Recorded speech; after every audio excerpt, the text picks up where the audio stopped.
Hello, everyone, and thank you for joining us. I'm Emmett Duffy of the Smithsonian Institution, and I co-lead the SCORE group coordinating global research assessment of seagrass systems with my colleagues Lauren Weatherden and Sarah Pruckner of the UNEP World Conservation Monitoring Center, along with colleagues from about 40 other academic, government, and civil society organizations involved in seagrass research and management.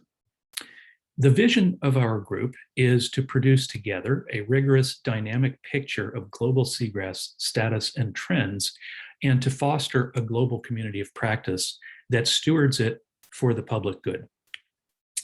The real vision for how this project would come together came when a group of us gathered at the OceanObs 19 meeting in Honolulu in 2019 and developed a vision of the seagrass value chain. That is, how seagrass data could flow from data producers and collectors through repositories and QA/QC to users who can use it. And that led us to focus on 4 components of the project for our seagrass group. Those are developing a seagrass data schema with standard vocabulary, skipping down to the bottom, best practices that will make seagrass work interoperable among users in different places, a data synthesis portion. Ultimately, the goal of collecting the data is to turn that into knowledge that is valuable to people. And then finally, as I mentioned, the community of practice. So I will mention briefly our progress over the last year in each of these categories. So first, on the data schema front, we have been working diligently to bring the seagrass data sets and our data templates for collecting seagrass data into a common form. We currently have a version of that data schema that is entirely Darwin Core compliant. The data using this template can be submitted as a core event to OBIS, or including occurrence or extended measurements of facts. The next steps are to socialize this, use it better, get some feedback, and bring it to formal acceptance by the Ocean Best Practices System, OBIS, and others. On the best practices front, the goal has been to produce a handbook of standard protocols and best practices that will make seagrass data interoperable. The group has been focusing on 2 prongs of that question: remote sensing data and in situ sampling data, which produce respectively areal extent and the condition and composition of the seagrass. So we have made models. The group has reviewed various online model toolkits, vetted the protocols, and is now involved in revising those in the form of the Global Ocean Observing System's Seagrass Essential Ocean Variable spec sheet. So the next steps are to complete that process, formalize the Seagrass EOV spec sheet through a community process, and again, connect to the Ocean Best Practices system. That brings us to the data synthesis that we are beginning to do with the data that are available to us. We have assembled a database of existing records of seagrass occurrence. They are, of course, quite heterogeneous and held by numerous different parties. So the initial effort has focused on bringing the seagrass net data set into a state where it is QA/QC'd and curated in such a way that it can be used in analysis. Seagrass Net is a global seagrass monitoring program begun by Fred Short at the University of New Hampshire that uses standardized protocols to measure seagrass cover, density, and species composition from in situ transects. The data that we have are from over 100 sites in 30 countries, approximately 100,000 individual observations, some starting as early as 2020. So the QA/QC is nearly complete and is being prepared for upload to OBIS and for analyses, which have begun in a preliminary form.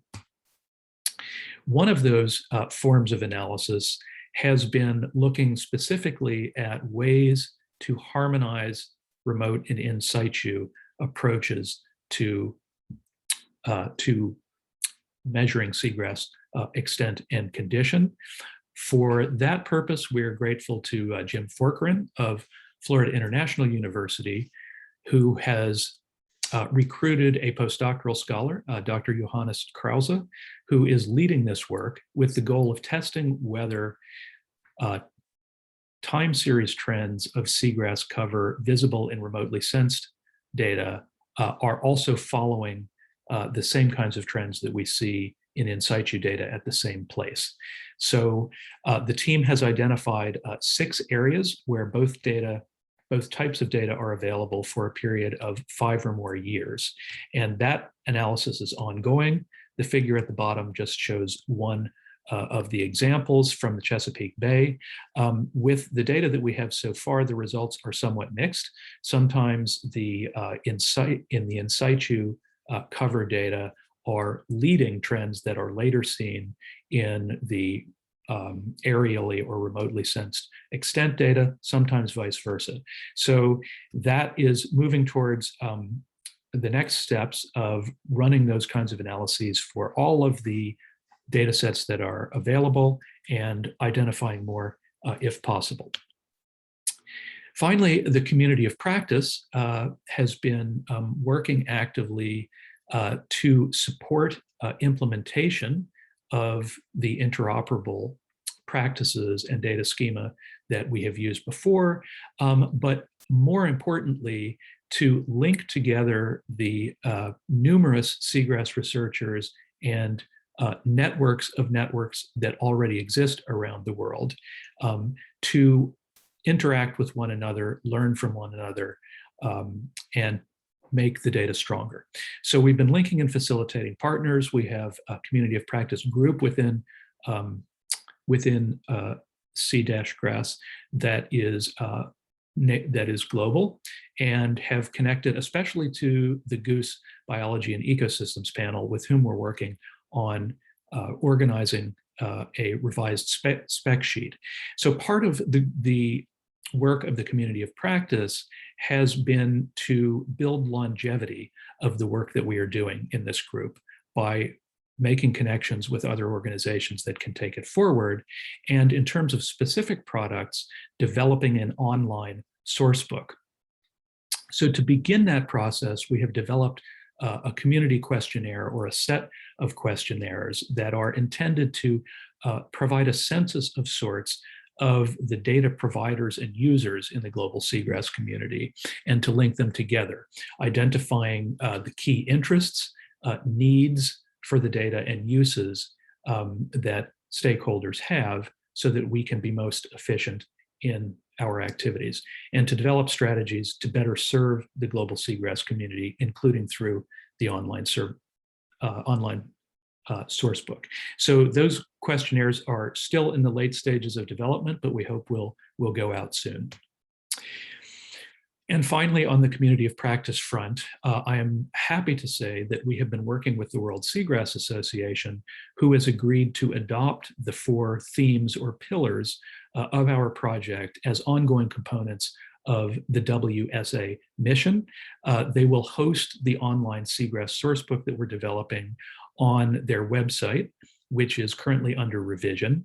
And we expect that to launch at the 2022 meeting, the International Seagrass Biology Workshop, which will be held in Annapolis, Maryland in September of 2022. That was postponed from the 2020 meeting that was canceled by COVID.